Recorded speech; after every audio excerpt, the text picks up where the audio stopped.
महाराज पहुंचे कार्यकर्ताओं के बीच। यहाँ पर वरिष्ठ साहित्यकार व असम साहित्य सभा के सभापति कनक सेन डेका जी भी उपस्थित थे, जिन्होंने स्वामी जी को असमी पट्टा पहनाकर समस्त असम वासियों की तरफ से स्वागत किया। शंकर देव और माधव देव ऐसी संन्यास परंपरा, ऋषि परंपरा के गौरव महापुरुषों की पुण्य धरा। और जब मैं भारतीय संन्यास परंपरा, संत परंपरा, ऋषि परंपरा के गौरव, उस महापुरुष शंकर देव को याद करता हूँ तो मुझे अपने गुरु की भी याद उनके साथ ही आ जाती है, क्योंकि मेरे गुरु का नाम भी शंकर देव ही है। शंकर देव और माधव देव की पावनी भूमि, लाचित बर्फकन और कनक लता, कुशल कुंवर, भूपेन हजारिका, गोपीनाथ करदलोई और ज्योति प्रसाद अग्रवाला, नेताजी सुभाष चंद्र बोस, पी.एल.ई. फुकन और मनीराम देवान जैसे महापुरुषों ने इस धरती को कृतार्थ किया। और आज जब ये देश बलिदान मांग रहा है और राष्ट्र में चारों ओर बहुत से प्रश्न हैं और उन प्रश्नों का हमें खुद समाधान बनना है। प्रश्न केवल काले धन का और भ्रष्टाचार का, यह व्यवस्था परिवर्तन का कुछ देश के दूसरे प्रांतों के लिए ही नहीं है, वह असम के लिए इसलिए भी ज्यादा है क्योंकि आजादी के 65 वर्षों के बाद भी असम के जो साधारण लोग हैं, आम लोग हैं, गरीब लोग हैं, गांव के लोग हैं, जो किसान हैं, मजदूर हैं, कारीगर हैं, बुनकर हैं, जो यहाँ के जो वनवासी लोग हैं, आदिवासी लोग हैं, अलग अलग नामों से हम जिनको संबोधित करें, जो आम लोग हैं, उनको आजादी के 65 वर्षों के बाद भी न्याय नहीं मिल पाया है। और ऐसा लगता है हिंदुस्तान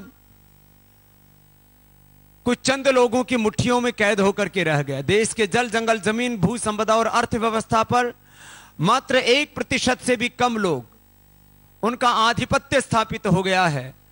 हम सबको मिलकर के इन चंद मुट्ठी भर लोगों का ये साम्राज्य खत्म करना है और देश के 99% आम लोगों को न्याय देना है, उनकी हक की लड़ाई लड़ने। इस संकल्प से अनुप्राणित होकर के आप सब भाई बहन यहां पर आए। असम और नॉर्थ ईस्ट के लिए आर्थिक पैकेज हर साल केंद्र सरकारों की ओर से दिया जाता रहा है। आजादी के बाद आज तक लाखों करोड़ रुपए असम और नॉर्थ ईस्ट को मिल चुका, लेकिन उसका कभी 10, कभी 20, कभी ज्यादा से ज्यादा हुआ तो 30% ही विकास में लगा होगा। 70-80% तक वो पैसा भ्रष्टाचार की भेंट चढ़ गया। जो पॉलिटिकल गुंडे हैं उनके वो भेंट चढ़ गया। और केवल आर्थिक आजादी की ही बात क्यों करें, आर्थिक और सामाजिक न्याय तो यहां के लोगों को मिल ही नहीं पाया है।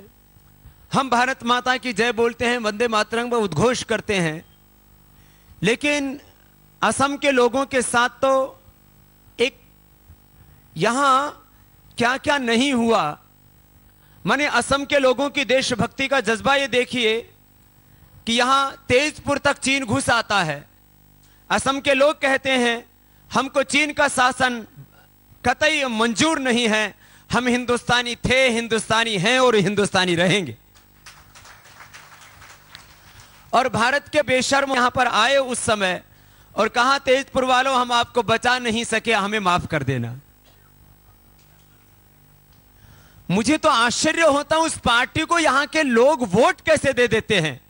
मैं तो सोचता हूं एक एक स्वाभिमानी असम के भाई बहनों को यह संकल्प ले लेना चाहिए कि जो पार्टी हमारी रक्षा नहीं कर पाई, हमारे आत्मसम्मान और स्वाभिमान की रक्षा नहीं कर पाई, जो हमारे सरजमी की रक्षा नहीं कर पाई, उसको तो हमें जिंदगी में कभी वोट देना ही नहीं। मैं इसलिए इस बात को कह रहा हूं, अरे हमारी यदि आजादी नहीं रहती है तो बाकी क्या रहेगा? हमारा घर, हमारा बिजनेस, हमारा परिवार, हमारे खेत, हमारे नौकरी, हमारा बिजनेस, वो सब कुछ बात की बात है।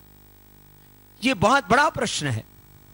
आज असम के सभी जिलों से संघर्षों के बीच में हमारे भाई बहन काम कर रहे हैं और अभी कुछ वक्त पहले भयंकर बाढ़ आई। अभी भाई श्याम शंकर राय कह रहे थे, आजादी के 65 वर्षों के बाद भी अतिवृष्टि अनावृष्टि, एक तरफ सूखा एक तरफ बाढ़, आज आधे से ज्यादा हिंदुस्तान, और इस बार तो शायद 75% हो जाएगा, 75% भारत सूखे की चपेट में रहता है, एक एक बूंद को तरसता है। और एक बार तो पूरा का पूरा असम बाढ़ की चपेट में आ चुका है। हर साल ये प्रकोप उसको झेलना पड़ता है, लेकिन कोई सुनने वाला ही नहीं, कोई इनकी पीड़ा को अनुभव करने वाला ही नहीं। मैं अपने कार्यकर्ताओं को भी इस बात के लिए साधुवाद देता हूं, और उन्होंने जो मेहनत की है, उन्होंने जो सेवा की है और लोगों का दुख दर्द बांटा है, करीब 14 जगह जो है फ्लड रिलीफ कैंप लगा करके जो कार्यकर्ताओं ने सेवा की है, एक बार उनका भी बहुत बहुत अभिनंदन है।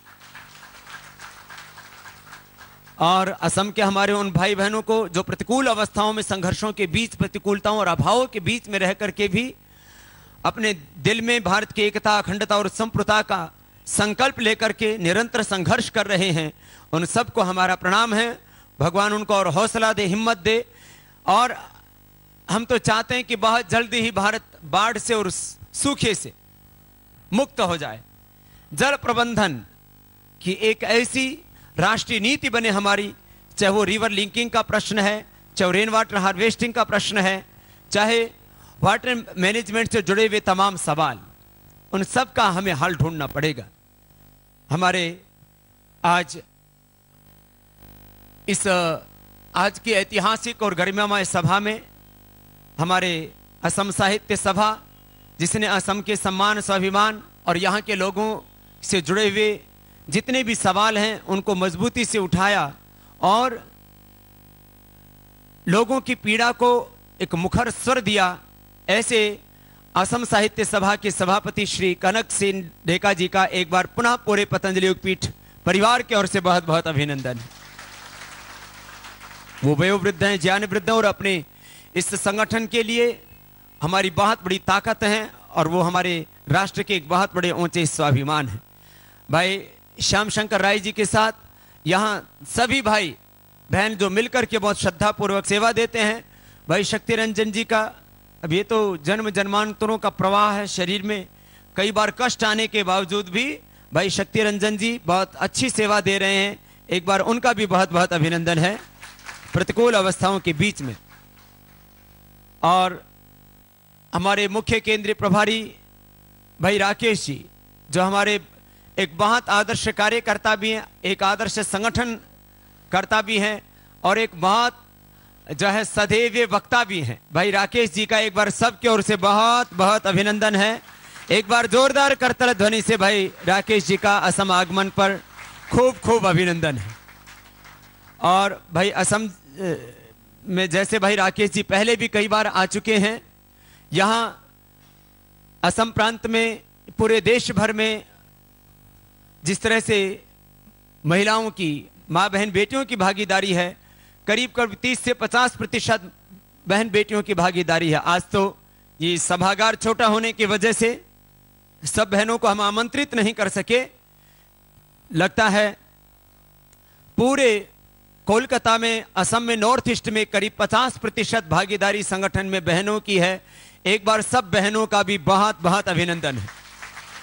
और बहनों का राष्ट्रीय स्तर पर मुख्य केंद्रीय प्रभारी के तौर पर नेतृत्व कर रही विदुषी श्रद्धामयी डॉक्टर बहन सुमन का, एक बार खड़े हो जाएंगे, एक बार उनका, बहन सुमन का बहुत बहुत अभिनंदन है सबकी ओर से, जो संपूर्ण राष्ट्र में बहनों का मार्गदर्शन करती हैं और अपना पूरा जीवन इस यज्ञ के लिए अर्पित किया हुआ है। हमारी बहुत ही पराक्रमी और बहुत ही कर्मठ, समर्पित, एक एक पल इस मिशन के लिए जीने वाली बहन तापसी जी का, जो केंद्रीय प्रभारी के तौर पर कई राज्यों में सेवा का दायित्व संभाल रहे हैं, उनका भी जोरदार अभिनंदन है सबकी ओर से।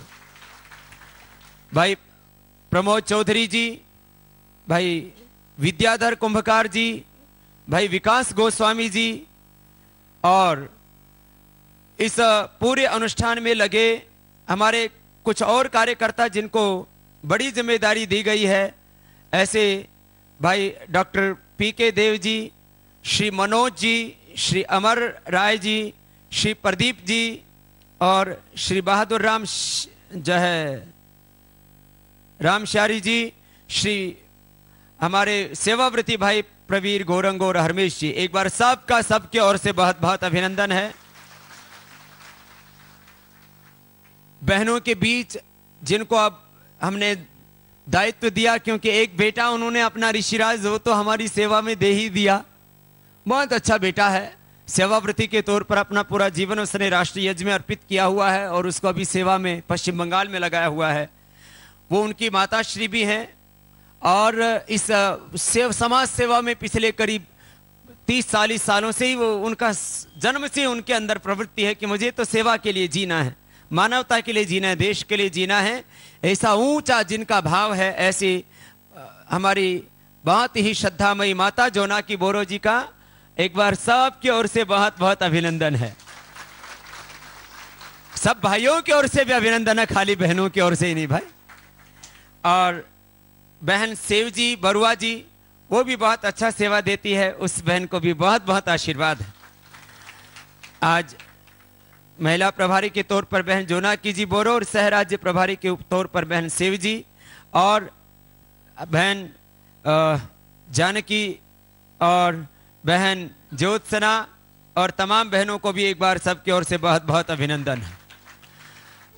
काला धन। अब यहाँ एक बड़ा दायित्व सौंपा है, हमें पूरी उम्मीद है कि वो बहनें भी अपने दायित्व को बहुत प्रखरता से निभाएंगे। बहन भानु जी खड़े हो जाएंगे। बहन भानु को भानु बारदोलोई और रश्मि वसुमतरी वसु कहाँ है? पीछे खड़ी है। एक बार उस बहन को भी बहुत बहुत आशीर्वाद है।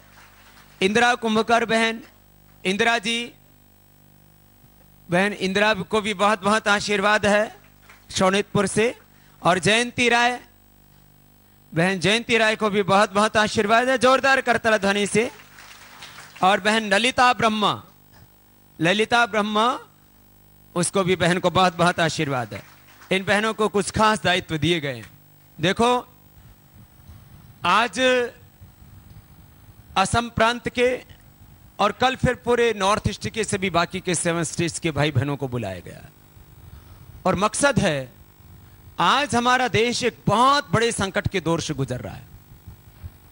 हमने बहुत बुरे दिन देखे हैं हिंदुस्तान में। करीब 1000 साल तक आंशिक रूप से और पूर्ण रूप से भी भारत गुलाम रहा।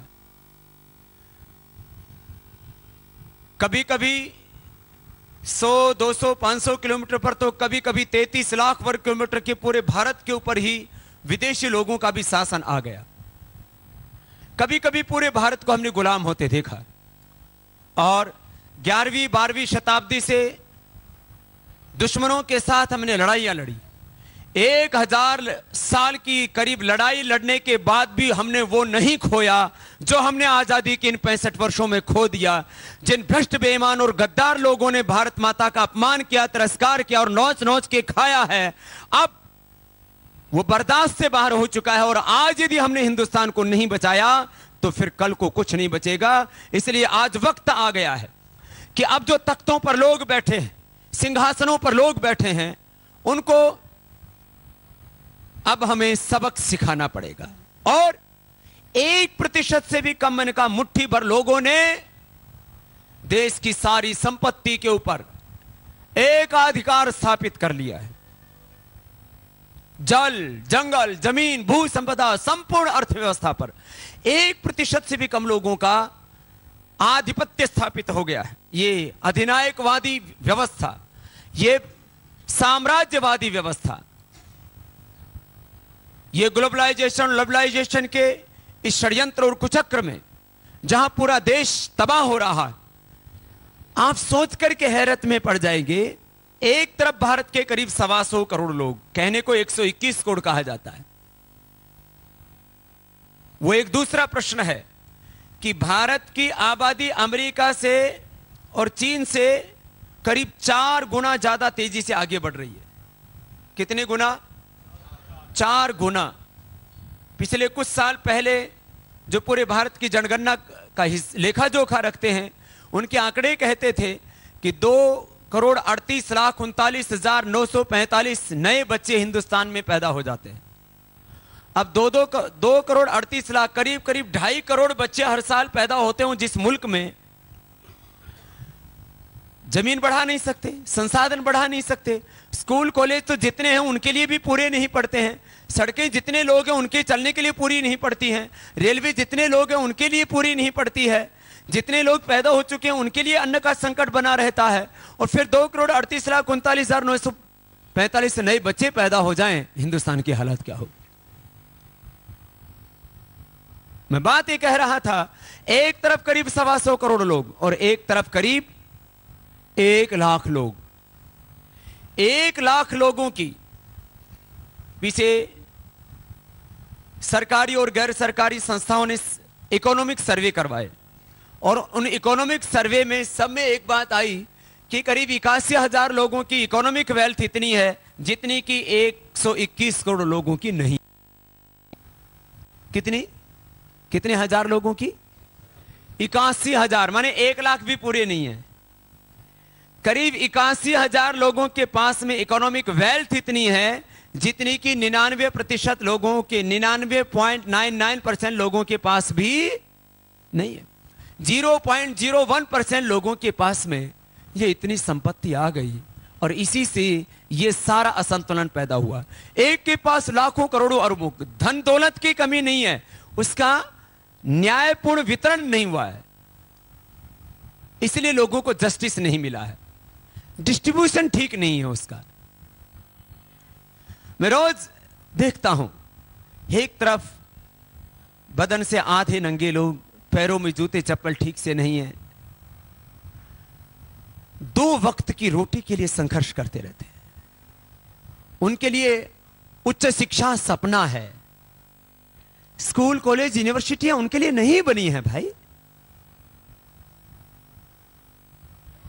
मैंने कई बार बिहार के, असम के, उड़ीसा के, ऐसे साधारण मध्य प्रदेश के, हर जगह गरीब लोग हैं। अरे इन प्रदेशों की बात छोड़ो, मुंबई, कोलकाता, चेन्नई, हैदराबाद, बेंगलोर, कई जगह तो मैंने जा करके अंदर तक देखा। पिछले दिनों में रायपुर में गया था, झोपड़ियों में चला गया, और वो किसी जाति का भी प्रश्न नहीं है। ब्राह्मणों में ऐसे लोग, क्षत्रियों में, वैश्यों में, दलितों में, वाल्मीकियों में, आदिवासियों में, वनवासियों में, चाहे वो अल्पसंख्यक है, बहुसंख्यक है, ये प्रश्न ही नहीं है जाति, मजहब, प्रांत का, स्थान का। सब जगह ऐसे गरीब लोग हैं जो आज भी अपमान, बेबसी, लाचारी की जिंदगी जी रहे हैं। उनको पता ही नहीं कि आजादी का मतलब क्या होता है। बहुत पीड़ा है उन गरीब लोगों के बीच में। जब जाकर के आप देखोगे, आप सोचोगे क्या इनके लिए कोई स्कूल कॉलेज यूनिवर्सिटी नहीं बनी है? वो पढ़ाई के बारे में सोच ही नहीं सकते कि वो भी कभी डॉक्टर, इंजीनियर, साइंटिस्ट बनेंगे, वो भी कभी एमबीए करेंगे, वो भी कभी सीए करेंगे, वो भी कभी डॉक्टरेट करेंगे। उनको ये पता ही नहीं कि ये डॉक्टरेट होती क्या है, उनको ये पता ही नहीं एमबीए होता क्या है, उनको पता ही नहीं कि सीए की पढ़ाई क्या होती है, उनको ये पता ही नहीं कि इंजीनियर क्या होता है, साइंटिस्ट क्या होता है। वो तो कहते हैं बाबा जी हमारे को 2 वक्त की रोटी कैसे अच्छी मिल जाए। वो रोटी से आगे सोच ही नहीं पाते। फिर थोड़ा बहुत उनको रोटी मिल जाती है तो कहते बाबा जी हमारे बच्चों को पढ़ाई हो सकती है कहीं। उनके लिए स्कूल नहीं बने, उनके लिए कॉलेज नहीं बने, उनके लिए विश्वविद्यालय नहीं बने, उनके लिए बड़ी बड़ी अट्टालिकाएं नहीं बनी हैं। इतने ज्यादा भय में, डर में, खौफ में वो अपने आप को तिरस्कृत महसूस करते हैं। कोई बड़ा सा मकान बना हो तो उस घर की ओर ऐसे सिर उठा के नहीं देख सकते, क्योंकि जिस मकान की ओर सिर उठा के देख लिया तो पता नहीं वो मकान वाला नाराज ना हो जाए, मेरे घर की तरफ क्यों देख रहा है, चोरी करने तो नहीं आएगा। ये साधारण लोग, ये गरीब लोग हिंदुस्तान में करीब 80% हैं। ये जो हमें लगता है ना हिंदुस्तान चमकता दमकता, जिसको अंग्रेजी में शाइनिंग इंडिया बोलते हैं, इस हिंदुस्तान में करीब 80 करोड़ से ज्यादा लोग ऐसे हैं जो ऐसे ही गरीबी के हालात में हैं। किसानों की औसत आय का पता लगाए तो पता लगा कि 2115 रुपए उनकी औसत आय है एक परिवार की। क्या करेगा एक आदमी 2115 रुपए में? बच्चों की पढ़ाई भी, दवाई भी, फिर जो है कपड़े भी, फिर खाना पीना भी, और सब घर का सामान्य खर्चा भी कैसे चलाएगा एक आदमी? ये जो चमकता दमकता भारत दिखता है, ये 30 से 35 करोड़ लोग हैं इसके अंदर। और वो भी 30-35 करोड़ लोगों में चमक दमक नहीं है, वो भी महंगाई की मार से इतने परेशान हैं। वो जो कमाते हैं सेविंग के नाम पर तो 10% भी उनका नहीं बच पाता है। कैसे कैसे जीते होंगे लोग। और दूसरी तरफ हजारों नहीं लाखों करोड़ पैसे की गणना भी पहले अपने गांव में कोई बोलता था भैया तो लखपति है। मुझे याद है मैं जब बच्चा था तब बोलते थे लखपति है भाई। लखपति मतलब बहुत बड़ा आदमी। चवन्नी अठन्नी में चीजें मिल जाया करती थी। छोटे बच्चों की जो टॉफी आदि मिला करती हो तो 5 पैसे में मिल जाया करती थी। 5 पैसे में, 10 पैसे में तो वो छोटी छोटी मिठाइयां दिया करते थे ऐसी। वो 10 पैसे में तो 10 दे दिया करता। अब आज 5-10 पैसे की तो बात, चवन्नी भी बंद कर दी है सरकार ने। कुछ मिलता ही नहीं चवन्नी में। चवन्नी अठन्नी सब खत्म हो गई। उस समय हम देखते थे लखपति आदमी बहुत बड़ा। फिर कहा जाने लगा समाज में 10-20 साल पहले, अरे ये आदमी तो करोड़ोंपति है भाई। अब क्या कहा जाता है? अब ये भाई अरबोंपति है। फिर बोला जाए खरबोंपति है। अब तो संख्या ही खत्म हो गई, क्योंकि एक एक व्यक्ति लाखों करोड़ रुपए लूट करके बैठा है। हिंदुस्तान में दौलत की कमी नहीं है, हिंदुस्तान में ईमानदारी की कमी है और न्याय की कमी है। ये न्याय नहीं मिल रहा है, लोगों के साथ अन्याय हो रहा है। किसान अपनी लड़ाई लड़ रहे हैं, मजदूर, कारीगर, बुनकर, दलित, वाल्मीकि, आदिवासी, वनवासी सब अपने अपने लड़ाइयां लड़ने में लगे हैं। हक किसी को नहीं मिला है। जल जंगल जमीन को लूट लिया गया है। हमें केवल राजनीतिक तौर पर एक आधी अधूरी आजादी मिली है। बाकी भाषा के तौर पर क्या हम आजाद हैं? बोलो। ये तो असम में थोड़ा, असमिया में थोड़े बोर्ड लग जाते हैं, नहीं तो सबसे ऊपर अंग्रेजी, उसके फिर नीचे हिंदी, फिर उसके तीसरे दर्जे पर फिर अपने कोई स्थानीय भाषा, हमारी मातृभाषा, सबसे ऊपर विदेशी भाषा, उसके बाद राष्ट्रभाषा, तीसरे नंबर पर मातृभाषा।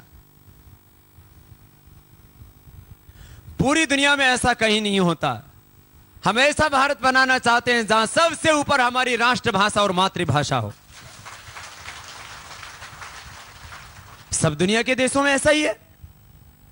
1917 से जो असम साहित्य सभा बहुत ही प्रामाणिकता के साथ काम कर रही है, असम के संस्कृति, सभ्यता, यहाँ के मूल्य, आदर्श, परंपरा और यहाँ के स्वाभिमान को बचाने का, उसके सभापति हमारे सबके आदरणीय और एक तरह से अपने पतंजलि परिवार के संरक्षक श्री कनक सेन डेका जी हैं। एक बार उनका पुनः हम सबकी ओर से अभिनंदन करते हैं और मैं चाहूंगा आशीर्वाद के 2 शब्द सबके लिए जरूर कहें। परम श्रद्धार रामदेव जी, और इमान कष्ट करी आपनालोक आहिसे, मैं अসমীয়াতে कब खुजिছোঁ। बहुत कष्ट करी आपनालोक आहिसे, विभिन्न ठाइर पर कले किमान बाधा विपत्ति सत्त्वेও এতিয়া গোটেই কথাটো হ'ল যে আমাক এতিয়া পৰিৱৰ্তন লাগে। हमारा आज़ादी का 62 years हो गया, we have got nothing। গতিকে এতিয়া আৰু আটাইতকৈ ডাঙৰ কথা, আমাৰ যিবিলাক বামপন্থী দল তেওঁলোকে একো কৰিব নোৱাৰিলে। তেওঁলোকে যদিও যুদ্ধ কৰিছিল, কিবা এটা কৰিব খুজিছিল, তেওঁলোকে পাৰা নাই। গতিকে এতিয়া আমি ভাবিছোঁ যে আমার পরিবর্তন লাগে তেখেতে গোটেই ক'লেই लाख लाख कोटी टका विदेशत जमा আছে हमको एक नेता लगेगा हमको नेता मिला हमारा साथ रामदेव जी हैं श्रद्धेय आना जी हैं इनका साथ भारतवर्ष ऐसा एक देश है जुगे जुगे संभवामी होता है भगवान संभवामी होता है हमारा जो नेता है ये है हमको लिए अभी भगवान है रामदेव जी बार बार नेताजी सुभाष चंद्र का नाम बोला आज रामदेव जी आम देखिছোঁ যে জনসাধাৰণৰ মাজত তৃণমূল পৰ্যায়ত তেখেতৰ যিটো সম্পৰ্ক আছে আজি নেতাকাক কয় কইনা ধৰাত বহি পেলাই ভোট কিনি পেলাই और वोट मांगना रुपया देकर वोट मिला और इनके लिए नेता हुआ ये कैसा नेता ये नहीं नेता का जो ग्रासरूट लेवल का आदमी है इनका साथ संपर्क होना चाहिए हाँ I am a devotee of Ramdev ji ये सारा भारतवर्ष नॉट ओनली इंडियंस विदेश का भी अभी जो योगासन रामदेव जी बार बार बोला विदेशी लोग सोचा है कि क्या उनका हमको कुछ दिया हम लोग भी ये इनको देखना चाहिए कि हम भी देने सकता है मैंने भारतवासी এনেকুৱা এখন মহান দেশ এইখন দেশেও যে দিব পাৰে এটা হোলাণ্ডৰ 98% মানুহে যোগাসন কৰে ভাৰতবৰ্ষতো 98% নকৰে তেনেহ'লে যোগাসনক ইমান মানে তেখেতে মানে ইমান কঠিন जो योगासन पहले इतना कठिन था खतरनाक था ये सिंपल बना दिया है इसलिए तृणमूल पर्याय हम जब तक गांव में जाते हैं हरदम हमको बोला है आदमी लोग या अभी जो कपाल भाती अनुलोम विलोम कर रहा है जब तक हम गांव में जाते हैं बिल्कुल बोल रहा है ये दोनों को बोल रहा है कि हमारा पेट का गलत था अभी कपाल भाती करा 15 मिनट में और बस ठीक हो गया योगासन को ऐसा में भी सिंप्लीफाई कर दिया बिल्कुल सिंप्लीफाई कर दिया सिर्फ दो होने से कपाल भाती 15 मिनट अनुलोम विलोम 15 मिनट कर दीजिए और बस डॉक्टर को नहीं लाएगा तो इसलिए हमारा गुरु सारा इंडिया का गुरु और तृणमूल जो पर्याय का आदमी है गरीब आदमी इनका भी गुरु सारा इंडिया का गुरु अभी हमारा गुरुजी रामदेव जी बोला कि 9 अगस्त हम दिखाएगा हम डिस्कशन किया था तो पॉलिटिकल पावर तो लगेगा ही जरूर नहीं होने से तो नहीं होगा तो क्या करेगा हमको बताया कि 9 अगस्त में हम बताएगा माने एटिया आमी आटाइतকৈ ডাঙৰ কথাটো হৈছে কি আমাক এজন ভাল নেতা লাগে ভাৰতবৰ্ষই এইটো বিচাৰিছে আমি ইমান হাজাৰ হাজাৰ আপোনালোকে ভাবিব নোৱাৰে বীৰ সাভাৰকাৰ কেনেকৈ তেওঁ হেৰিত আছিল মানে আন্দামানত বীৰ সাভাৰকাৰ লেডি কামাৰ এওঁলোকে গোটেই মানে ইউৰোপত ভ্ৰমণ কৰি কিমান মানে मैंने आश्चर्य कथा जब भ्रष्टाचार यहाँ हुआ था एक मैंने आविर्भाव हुआ था एक अवतार ऐसे में भी हम सोचा कि रामदेव जी एक अवतार है और हमारा सोसाइटी में जरूर चेंज होगा और मैं अपना लोगों के मैंने रामदेव जी कारण रामदेव जी की जय अपना लोग रामदेव जी की जय स्वाधीन भारत की जय भारत माता की जय আৰু আপোনালোক মই আটাইকে পুনৰ মই সেৱা জনাইছোঁ, ৰামদেৱজীক সেৱা জনাইছোঁ। ভগৱানে তেখেতক 120 বছৰ। हमारा शंकरदेव जी 120 साल जिया था, 120। और हम सोचा है कि रामदेव जी 121 साल जिएगा, क्योंकि बहुत काम है हमारा, ये देश के लिए बहुत काम है। ये स्टार्ट किया, शुरू किया, काज तो बहुत लंबा है, इसलिए ये जर्नी कंप्लीट करने के लिए जैसा शंकरदेव 120 साल में 80 बছर में सेकेंड टाइम भारत भ्रमण ने गया था आफ्टर 80। गति मैं भावो रामदेवजीक भगवाने दीर्घायु करक और आम देशक नेतृत्व दिबर कारण माने शक्ति दियक। और आपनालोक आटाइলৈকে मोर सेवा जनाइছোঁ और ये दुआषार कथा शुना पाबे मैं कृतज्ञता ज्ञापन कर सामरणी मारिছোঁ। धन्यवाद। भारत माता की जय, भारत माता की, भारत माता की जय। अभी क्योंकि बहुत देर हमने तपस्या करवा दिया कनक जी को, एक बार पुनः हमारे बहुत ही आदरणीय कनक सेन जी को और आप सब भाई बहनों को, हकल भाई भौणी को मोर हृदय प्रणाम। आपको भी प्रणाम। तभी फिर मिलते हैं ना शाम को। अपने को इतना प्यार से सबको आशीर्वाद दे के गए, उनको जाते जाते एक बार बहुत बहुत अभिनंदन है। एक बार बाबा 9 अगस्त को क्या होगा? मैंने कहा 9 अगस्त को ना भारत 2 भागों में बट जाएगा। एक तरफ रावण और एक तरफ राम की सेना खड़ी होगी।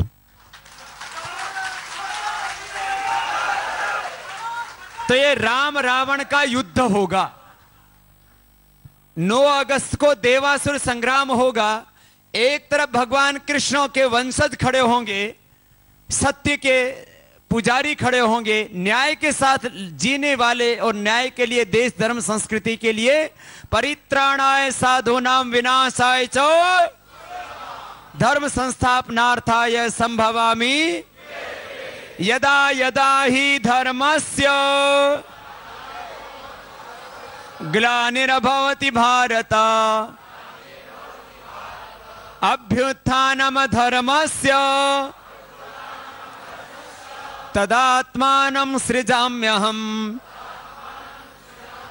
परित्राणाय साधूनां विनाशाय च दुष्कृतां धर्म संस्थापनार्थाय संभवामि युगे युगे। ये हमारे जीवन का मकसद भी योगेश्वर भगवान श्री कृष्ण ने गीता में बता दिया। और 9 अगस्त को क्या होने वाला है? एक तरफ ये रावण की औलादें खड़ी होंगी, एक तरफ ये कंस और जरासंध और दुर्योधन खड़े होंगे, और एक तरफ भगवान राम और कृष्ण के वंशज, हम सब ऋषियों की संतान, भारत माता की संतान, सत्य के लिए, न्याय के लिए संघर्ष करने वाले खड़े होंगे। तो इन रावणों की संख्या ज्यादा, इन कंसों की संख्या ज्यादा नहीं है। पहले ज्यादा हो गए थे, लेकिन हमारे साथ जो लोग हैं ना, वो साधारण लोग हैं। और याद रखना, साधारण लोगों में ही असाधारण काम करने की क्षमता भगवान ने देकर के भेजा। और हमारी लड़ाई कोई और आकर के लड़ने वाला,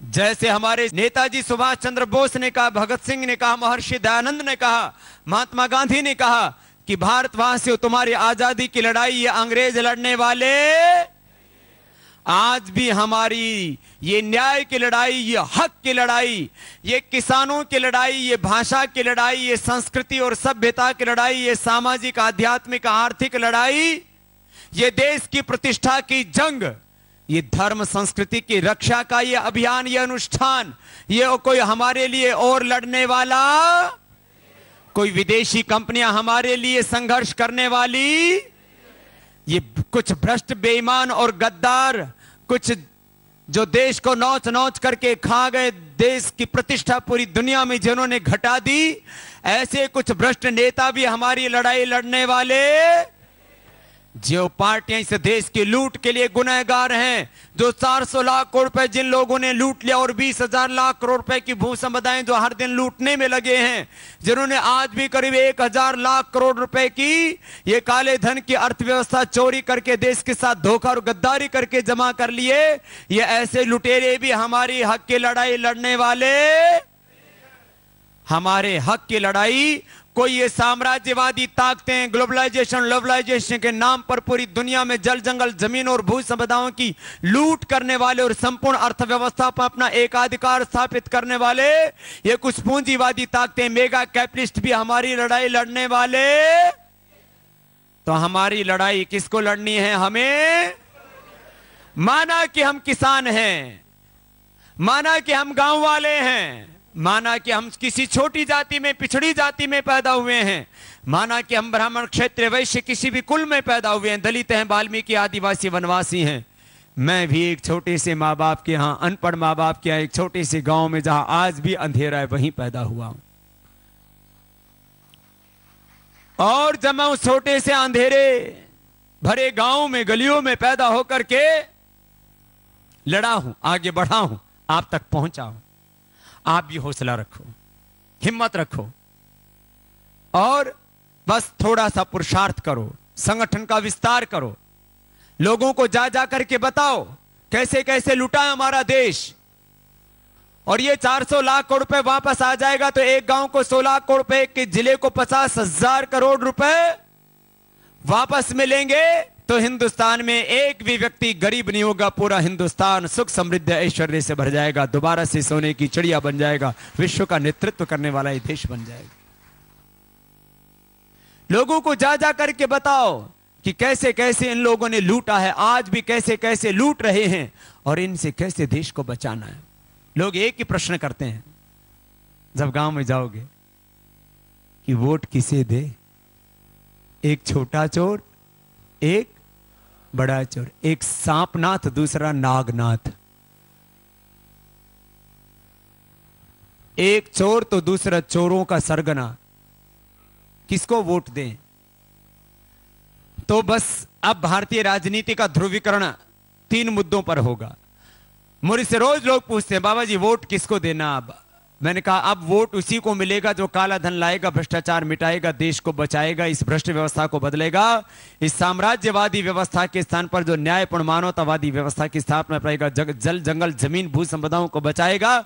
हमें कोई दरकार नहीं है किसी पार्टी की, हमें तो ऐसे लोग चाहिए जो हिंदुस्तान का हक उसको दिलाएं और 121 करोड़ लोगों की जिंदगी में खुशियां लेकर के आए। ये कैसे होगा? तो अब 9 अगस्त को ये जंग शुरू होगी और 9 अगस्त की शाम होते होते तापमान 100 डिग्री पर पहुंच जाएगा और पूरे हिंदुस्तान का कोई जिला नहीं बचा होगा। और कोशिश होगी हमारे कार्यकर्ताओं की कि एक एक गांव से कम 1, 2, 5, 10, 20, 50, 100 लोग पहुंचे। कुछ तो पूरे के पूरे गांव में उठ करके आ रहे हैं क्योंकि ये गांव की लड़ाई है। आदिवासी उठ करके आ रहे हैं क्योंकि जल जंगल जमीन की, उनके भू अधिकारों की लड़ाई है। वनवासी भी चले आ रहे हैं, दलित भी चले आ रहे हैं, वाल्मीकि चले आ रहे हैं, मजदूर किसान चले आ रहे हैं और पूरा हिंदुस्तान चला आ रहा है। तो शाम तक निर्णय होगा, फिर ये निर्णय की प्रक्रिया शुरू होगी कि अब क्या करना है। तो अब वोट उसी को देना है जो काला धन लाएगा, भ्रष्टाचार मिटाएगा, देश को बचाएगा, इस अव्यवस्था को बदलेगा। ये जो गैर बराबरी की व्यवस्था चल रही है, अन्यायपूर्ण व्यवस्था चल रही है, जिससे समाज में आर्थिक और सामाजिक शोषण हो रहा है, इसको मिटाएगा। अब क्या होगा? तो काला धन, भ्रष्टाचार और इस साम्राज्यवादी अन्यायपूर्ण व्यवस्था को बदलने के लिए जो तैयार होगा, देश उसके साथ खड़ा होगा, और जो इसको लिए तैयार नहीं होगा उसका राजनीतिक बहिष्कार होगा, अर्थात उसको वोट नहीं मिलेगा, और उसका सामाजिक बहिष्कार होगा। ऐसे नेताओं को अपने जिले में, अपनी तहसील और गांव में घुसने नहीं देना, उनकी सभाओं में जाना नहीं और अपने यहां बुलाना नहीं।